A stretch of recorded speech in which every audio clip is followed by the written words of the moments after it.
ai nói con gái không thể đi một mình ở Việt Nam. Chị gái Mỹ đã chứng minh điều ngược lại với trải nghiệm an toàn, vui nhộn và đầy bất ngờ. Mấy bạn ơi, hôm nay mình kể cho nghe một câu chuyện thú vị lắm.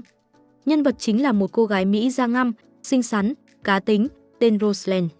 Và nghe này, cô đã quyết định làm một chuyện mà nhiều người hay nói là nguy hiểm, không an toàn, con gái đừng dại mà thử, đó chính là đi du lịch một mình ở Việt Nam.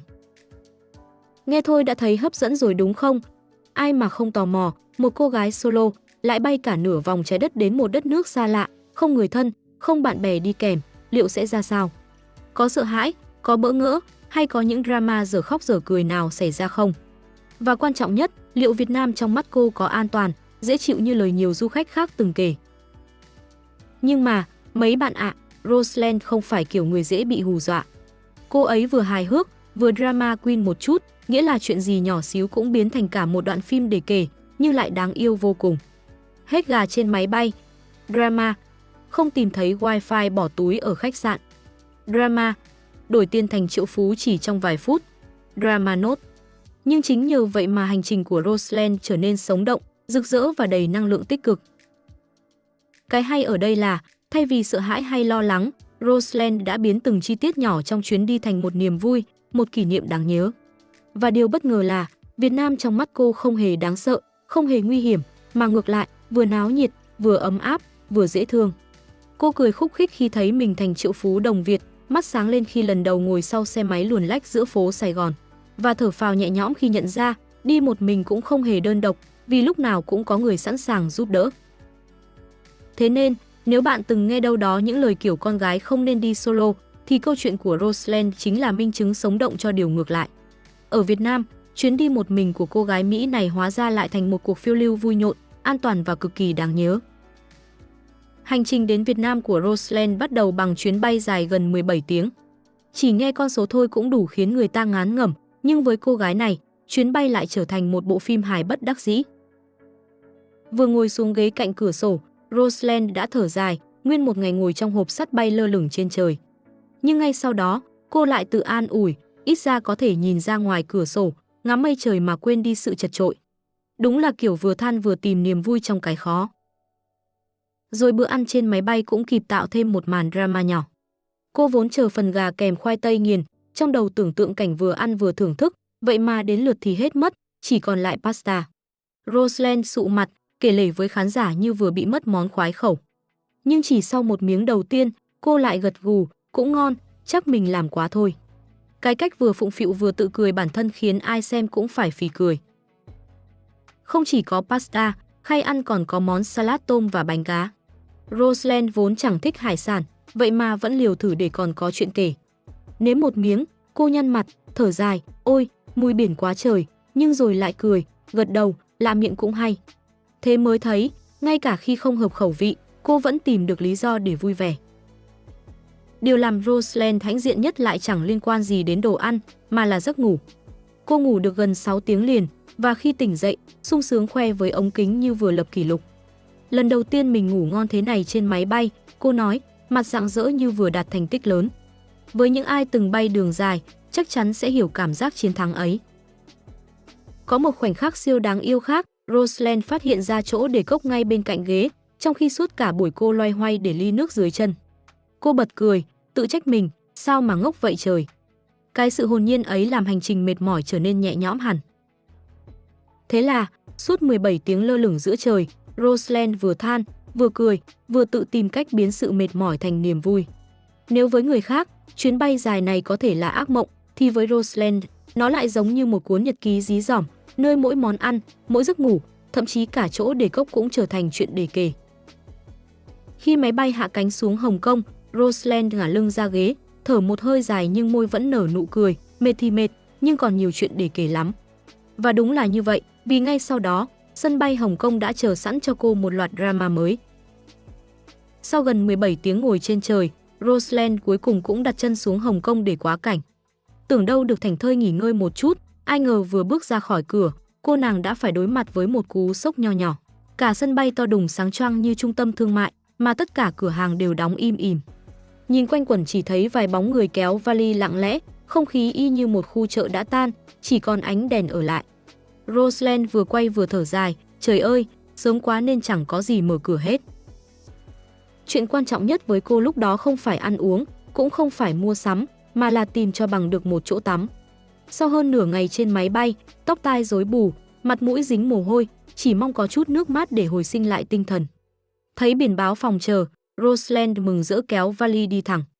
Nhưng tới nơi thì lại nghe nhân viên báo, vào thì được, nhưng muốn dùng phòng tắm thì phải có thẻ đặc biệt.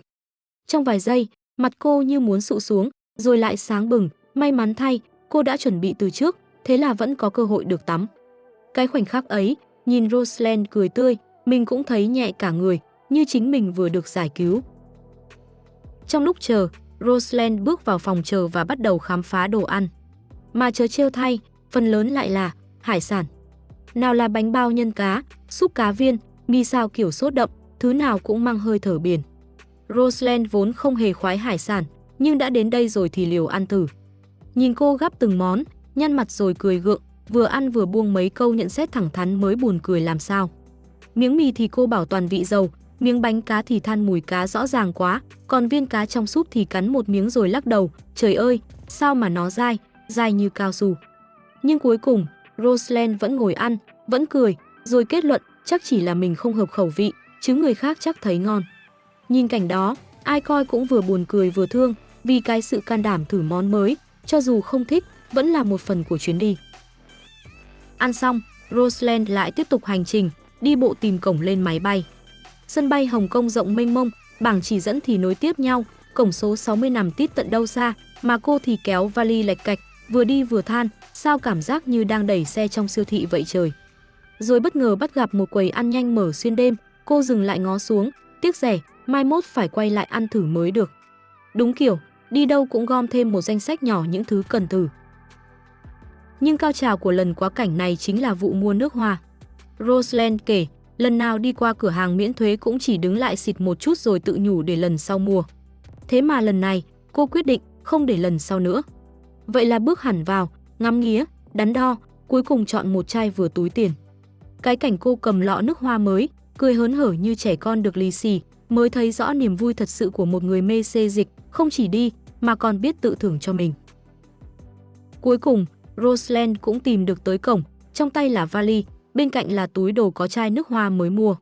Vẫn còn chút tiếc vì chưa kịp mua cái nam châm lưu niệm, cô tự an ủi, thôi không sao, lúc về mình sẽ ghé lại, lúc đó mua cũng chưa muộn.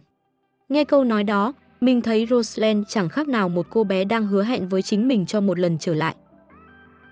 Vậy là, vài tiếng quá cảnh ở Hồng Kông vốn có thể nhàm chán, nhờ Roseland mà biến thành cả một hành trình nhỏ. Vừa hụt hẫng vì chuyện tắm, vừa buồn cười với mấy món ăn đậm mùi biển, lại vừa hào hứng khi dinh về chai nước hoa mới. Với cô, tất cả đều trở thành kỷ niệm, còn với người xem như tụi mình thì lại là một trận cười từ đầu đến cuối. Sau gần một ngày trời trôi dạt giữa máy bay và sân bay, cuối cùng Roseland cũng bước ra khỏi cánh cửa nhập cảnh ở Tân Sơn Nhất. Nhìn gương mặt cô lúc đó, mình thấy rõ sự mệt mỏi lẫn háo hức trộn lẫn. Cái cảnh chen chúc ở khu làm thủ tục nhập cảnh thật sự là thử thách lớn. Người xếp hàng đông nghịt, hàng này nối hàng kia, mà Roseland thì cứ nhích từng chút một, vừa cầm điện thoại quay vừa thở dài. Hơn 1 tiếng rưỡi đồng hồ, đứng mà như muốn chảy dài thành nước, nhưng cô vẫn cười, vẫn thủ thỉ với khán giả, không sao, đi được từng này rồi, thêm 1 giờ nữa cũng chịu được. Bước ra khỏi đó, thử thách tiếp theo lại đến ngay, tìm vali. Nhiều người đi máy bay đường dài hay thấp thỏm lo sợ mất hành lý, còn Roseland thì vừa đứng nhìn băng chuyền vừa thì thầm, hy vọng của mình đây rồi. Khi thấy chiếc vali quen thuộc lăn ra, cô hét khẽ một tiếng, mặt sáng bừng, giơ camera lên, yes, nó còn ở đây, chờ mình cả tiếng rưỡi. Khoảnh khắc ấy, mình tưởng tượng được sự nhẹ nhõm đến mức nào, vì sau cả hành trình dài, chỉ cần chiếc vali thất lạc là coi như sụp đổ. Nhưng chuyện vui nhất chính là lúc đi đổi tiền. Roseland móc ra 60 đô để thử, nhân viên đếm lạch cạch một hồi, trao lại cho cô một xấp tiền dày cộp. Nhìn con số hơn 1,5 triệu đồng, Roseland tròn mắt, rồi cười ngất, ôi trời, mình thành triệu phú rồi này. Cái giọng reo vui đó thật sự làm mình cười theo. Với người Việt Nam, nghe chữ triệu đồng thì quá quen thuộc, nhưng trong mắt du khách, cầm cả tập tiền toàn số không dài ngoằng đúng là một trải nghiệm đáng nhớ. Roseland còn lắc lắc xấp tiền trước ống kính, hồn nhiên như trẻ con mới được lì xì Tết. Có tiền trong tay, việc tiếp theo là đặt xe về khách sạn. Roseland mở ứng dụng ra xem giá, rồi gần như nhảy cẫng, chưa tới 4 đô cho cả một cuốc xe về trung tâm. Quá rẻ. Nhưng đặt xe là một chuyện, tìm được tài xế trong cái bãi xe chật kín lại là một hành trình khác. Cô vừa kéo vali vừa ngó nghiêng khắp nơi, cứ chốc chốc lại giơ máy quay ra tự hỏi, có phải người này không? Hay bên kia? Cuối cùng, khi thấy bác tài giơ tay vẫy, cô reo lên mừng rỡ, đây rồi, cuối cùng cũng tìm thấy. Ngồi lên xe, Rosalind chưa kịp thở thì mắt đã mở to vì cảnh tượng trước mặt. Đèn đường vàng rực, dòng xe máy cuồn cuộn tràn ra như sóng. Cả một biển xe chen chúc, tiếng còi vang liên hồi, khói bụi bay mù, nhưng với Rosalind, tất cả lại giống như một thước phim sống động. Cô quay lia lịa, vừa phấn khích vừa ngạc nhiên, mình tưởng Thái Lan nhiều xe máy lắm rồi, ai ngờ Việt Nam còn đông gấp bội. Nghe mà thấy buồn cười, vì cái cảnh quá quen thuộc với dân Sài Gòn lại trở thành một trải nghiệm đặc biệt với khách phương xa. Tới khách sạn, Rosalind còn thêm một phen hú vía. Cô đã đặt sẵn một bộ wifi bỏ túi để công ty giao tận nơi, nhưng khi hỏi lễ tân thì ai cũng lắc đầu. Gương mặt Rosalind thoáng chút lo lắng, cô lẩm bẩm, đừng nói là họ quên nha, may sao, bên cung cấp kịp gửi ảnh minh chứng. Cô chìa cho lễ tân xem, chị nhân viên liền lên, chạy ra sau rồi mang đúng cái hộp ra. Khoảnh khắc đó, Rosalind thở phào, cười như vừa nhận lại bảo vật, cuối cùng cũng có internet rồi. Và rồi, khi mọi chuyện ổn thỏa, Rosalind kéo vali lên phòng.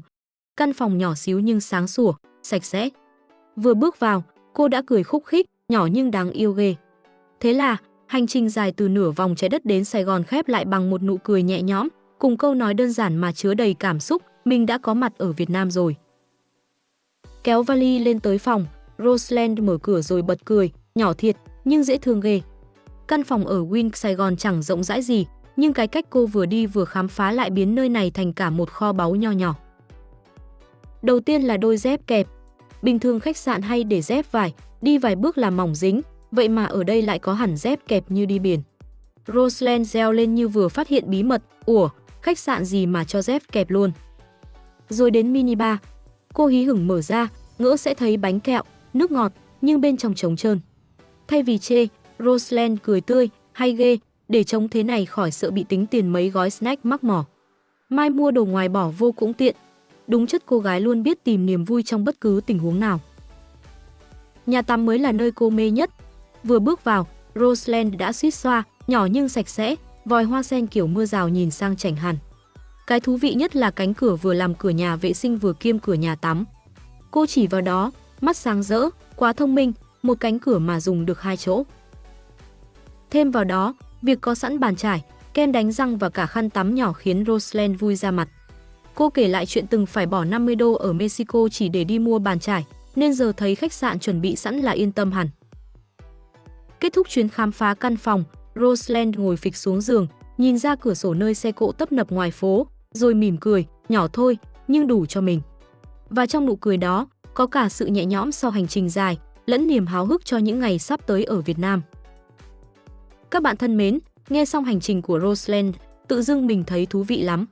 Một cô gái đi một mình, từ nửa vòng trái đất bay sang, lạc đường ở sân bay, ăn mấy món dở khóc dở cười, rồi cười khanh khách khi trở thành triệu phú đồng Việt, tất cả đều đáng yêu, hồn nhiên và cũng rất thật. Điều hay là, thay vì lo sợ hay căng thẳng, Rosalind chọn cách tận hưởng mọi khoảnh khắc.